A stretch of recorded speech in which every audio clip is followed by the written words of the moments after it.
ಓದೋ ವಯಸ್ಸಲ್ಲಿ ಓದೋದು ತುಂಬಾ ತುಂಬಾ ತುಂಬಾ ಮುಖ್ಯ. ಒಂದು ದಿವಸ ವಿಷ್ಣು ದೇವರು ಸರಸ್ವತಿ ದೇವರು ಮತ್ತು ಲಕ್ಷ್ಮೀ ದೇವರನ್ನ ಕೂರಿಸ್ಕೊಂಡು ಇಬ್ಬರಿಗೂ ಒಂದೊಂದು ವರ ಕೊಡ್ತಾರೆ. ಮೊದಲು ಲಕ್ಷ್ಮೀ ಮಾತೆಗೆ ಒಂದು ವರವನ್ನ ಕೊಡ್ತಾರೆ. ಲಕ್ಷ್ಮೀ ಮಾತೆ, ನಿನ್ನನ್ನ ಯಾರು ಬೇಕಾದ್ರೂ ಹೇಗ್ ಬೇಕಾದ್ರೂ ಕಷ್ಟಪಟ್ಟಾದ್ರೂ ಆಗಿರ್ಬೋದು, ಇನ್ನೊಬ್ರು ತಲೆ ಹೊಡೆದಾದ್ರೂ ಆಗಿರ್ಬೋದು, ನಿನ್ನ ಹೊಲಿಸ್ಕೊಂಡ್ಬಿಡ್ಬೋದು. ಬಟ್ ಒಂದು ಷರತ್ತಿದೆ, ನಾನು ಮನ್ಸ್ ಮಾಡಿದ್ರೆ ನಿನ್ನ ಯಾವಾಗ ಬೇಕಾದ್ರೂ ಅವಳಿಂದ ಕಿತ್ಕೋತೀನಿ.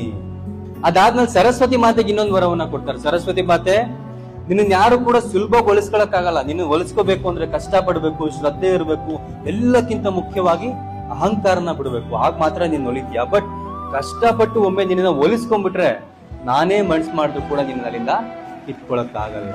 ಇವಾಗ ಯಾರ ಹತ್ರನಾದ್ರೂ ಒಂದು 20 ಕೋಟಿ ಆಸ್ತಿ ಇದೆ ಅಂದ್ರೆ ನಾಳೆ ಒಂದು ಇಡಿ ಬಂದ್ ರೈಡ್ ಮಾಡ್ಬೋದು, ಒಂದು ಇನ್ಕಮ್ ಟ್ಯಾಕ್ಸ್ ಅವ್ರು ಬಂದ್ ರೈಡ್ ಮಾಡ್ಬೋದು. ಇಲ್ಲ ಅವ್ನು ಅಷ್ಟು ದುಡ್ಡನ್ನು ಕೂಡ ಕಳ್ಕೋಬಹುದು, ಬಿಸ್ನೆಸ್ ಅಲ್ಲೋ ಇಲ್ಲ ಅಂದ್ರೆ ಸ್ಟಾಕ್ಸ್ ಎಲ್ಲ ಹಾಕಿ. ಮತ್ತೆ ಅವ್ನು ಝೀರೋ ಇಂದ ಶುರು ಮಾಡ್ಬೇಕು. ಯಾವಾಗ ನೀವು ಒಂದು ಸಲ ನೀವು ಎಜುಕೇಶನ್ ಪಡ್ಕೊಂಡು ನೀವು ವಿದ್ಯೆನ ಪಡ್ಕೊಂಡ್ಬಿಟ್ರೆ ಆ ವಿದ್ಯೆನ ನಿಮ್ಮಿಂದ ಯಾರು ಕಿತ್ಕೊಳಕ್ಕಾಗಲ್ಲ. ಸೊ ಓದೋ ವಯಸ್ಸಲ್ಲಿ ಓದೋದು ತುಂಬಾ ತುಂಬಾ ತುಂಬಾ ಮುಖ್ಯ.